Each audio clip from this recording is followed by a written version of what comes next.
The Rolling Stones didn't just want to be a rock and roll band, they wanted to be the greatest rock and roll band in the world.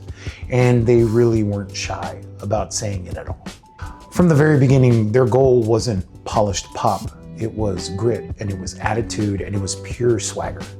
That swagger didn't just define their music, it set the template for what a rock star is supposed to look and sound like for generations.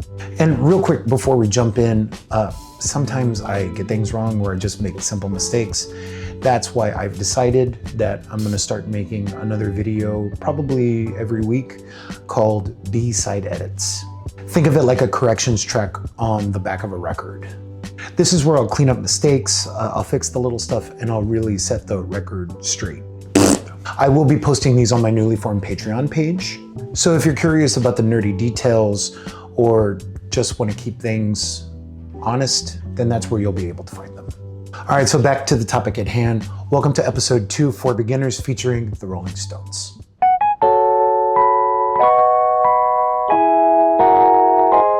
The beginners. In 1962, Brian Jones put an ad in a local London paper looking to start a rhythm and blues band. He wasn't aiming to reinvent music in any way. He just wanted to play some of the blues that he loved, like for instance, Muddy Waters and Chuck Berry. He linked up with Keith Richards and Mick Jagger, childhood friends who had already been trading blues records and playing in school bands. Add in bassist Bill Wyman, who partly got the gig only because he was the only one of the group that had a decent amplifier. That's wild, man. It really does humanize these people.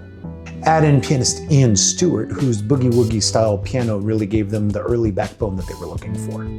By 1963, Charlie Watts had agreed to join them on drums full-time, and his jazz-trained precision and chaos, that's when the band really started to link up. And that name, borrowed straight from a Muddy Waters song called The Rolling Stone, I believe is a beautiful nod to the music that inspired them. Now let's break down the key players one by one.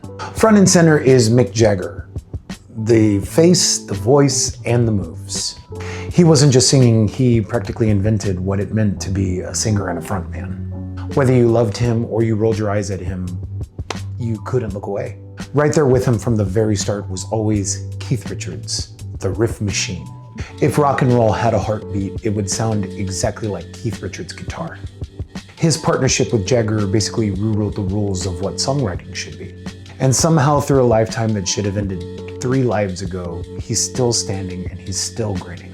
Then there's Brian Jones, the guy who actually started the band. He was the experimenter, sitars, dulcimer, slide guitars, anything he could literally get his hands on. His sound gave the early Stones their edge, but his story ended tragically in 1969. Charlie Watts held it all together. A jazz drummer at heart, he gave the band their backbone for nearly 6 decades. Also, I need to mention Ronnie Wood, who joined the band in the mid-70s. By then, the Stones were already legends, but Ronnie really slipped in like he had been there from the very beginning. Stylish and versatile and perfect for Keith. Together, they carried their band into the second act. The Rolling Stones didn't really set out to be polished, and truly I believe that that's the reason that they worked so well together. Their DNA came straight from American blues, from Muddy Waters, Chuck Berry, Robert Johnson. Where the bands like the Beatles were chasing pop and harmony perfection, the Stones leaned into it with grit and with groove. That roughness wasn't a flaw, it was the appeal. And that sound didn't just influence other bands, it practically invented rock and roll swagger.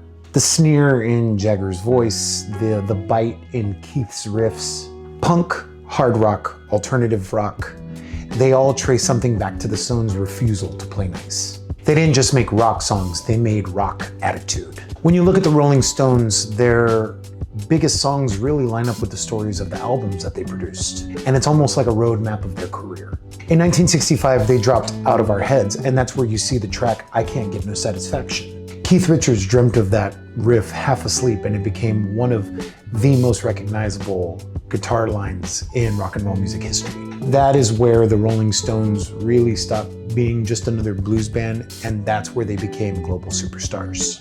A year later, in 1966, they released Aftermath. That is the album with the infamous Painted Black. The sitar, the darker voice, the hypnotic groove.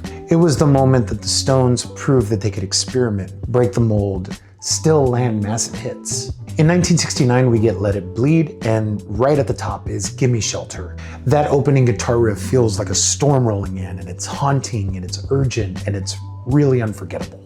More than just a song, it became sort of a cultural warning sign, capturing the chaos that ended the 1960s. Rolling into the 1970s, we get Goathead Soup. Goathead Soup gave us tracks like Angie. Angie was a ballad that was softer and heartbreaking, and it showed that the Stones weren't only swagger and riffs, that they could hit you with a little bit of vulnerability as well. And then in the arena rock era of the early 1980s, you get such albums as Tattoo You in 1980, home of Start Me Up, and it's a song that is just filled with pure adrenaline. It's a stadium anthem that fills every arena to this day and gives crowds just pure adrenaline and rush. We'll talk about Rush in a later video. And if you want a deep cut, fans really point to Exile on Main Street that they cut in 1972. It's messy, it's sprawling, and it's brilliant. So from Satisfaction to Start Me Up, the Stones really didn't make any singles. They mapped out entire decades of rock and roll history through their album discography. If you really want to understand the Rolling Stones, you have to see them live.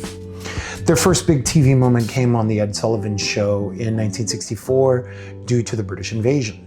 The Beatles were neat and charming, and the Rolling Stones were scrappy and dangerous. And that contrast made them instant legends. Then there's the Altamont Free Concert of 1969. One of the most infamous rock and roll shows in music history. I won't go into full detail here about the Altamont concert, but if you do want a full story on it, I've linked a great documentary in the description. And of course, their massive stadium tours of the 1970s and the 1980s. Huge crowds, giant stages, Mick Jagger sprinting like he's running a marathon. They basically invented the modern stadium rock show. They didn't just play shows, they turned every stage into proof that they were, in fact, the greatest rock and roll band of all time. The Stones weren't just another band, they really defined what it meant to be a rock band. The swagger, the excess, the survival, they turned the lifestyle into legend.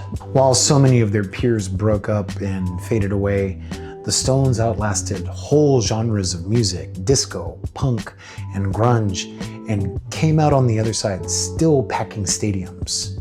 And they didn't just make music, they created an image of rebellion that still echoes today. The sneer, the riffs, the attitude, you can hear it in every garage band and every punk record since. If the Beatles gave us a blueprint for pop genius, the Rolling Stones gave us the blueprint for rock and roll itself. It was messy, it was loud, and it was impossible to ignore. So that, my friends, is the Rolling Stones for beginners. Did I miss your favorite track, or maybe you think a different album deserves the spotlight? Drop it in the comments, I would love to hear your picks. And if I did miss something important, please let me know. I might just add it to the next B-Side Edits episode. Available on Patreon. And if you're enjoying this series, please don't forget to like, subscribe, and hit the bell so you don't miss the next episode. Speaking of which, we will be diving into The Who. So if you like big riffs, smashed guitars, and one of the wildest rhythm sections in rock and roll history, you're not going to want to miss this episode. Also, on a final note, I just want to mention how excited I am that people are actually watching these videos and how humbled I am. When I started this channel, it was just an idea, and seeing it grow like this really does mean the world to me. So thank you for being here and coming along on this ride with me.